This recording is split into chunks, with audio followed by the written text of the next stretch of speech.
আসসালামু আলাইকুম রহমতুল্লাহি বারাকাতুহ। সূরা আল ইমরানের ৫১ নম্বর আয়াত থেকে ৬০ নম্বর আয়াতের বাংলা অনুবাদ। নিশ্চয়ই আল্লাহ আমার ও তোমাদের পালনকর্তা, সুতরাং তোমরা তার ইবাদত করো, এটাই সঠিক পথ।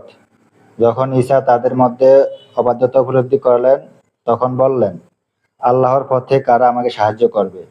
হাওয়ারীগণ বলল, আমরাই আল্লাহর পথে সাহায্যকারী, আমরা আল্লাহর উপর ঈমান এনেছি, আর আপনি সাক্ষী থাকুন যে আমরা আত্মসমর্পণকারী।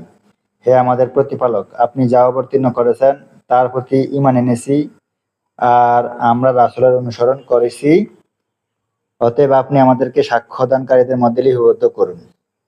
তারা চক্রান্ত করেছিল, আর আল্লাহ কৌশল অবলম্বন করেছিলেন, আর মহান আল্লাহ উত্তম কৌশলী।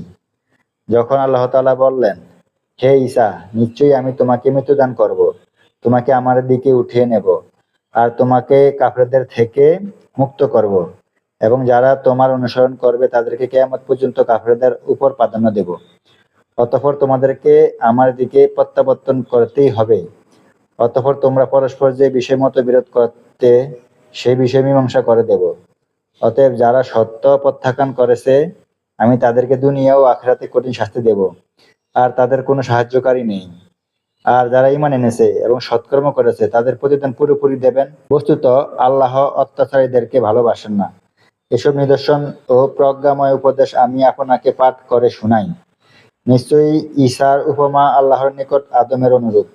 তিনি আদমকে মাটি থেকে সৃষ্টি করেছেন, অতঃপর তিনি হও বলেছেন, ফলে সে হয়ে গেছে। সত্য তো আপনার পালনকর্তার পক্ষ থেকে এসেছে, অতএব আপনি সংশয়বাদীদের অন্তর্ভুক্ত হবেন না। আসসালামু আলাইকুম রহমতুল্লাহি ওয়া বারাকাতুহু।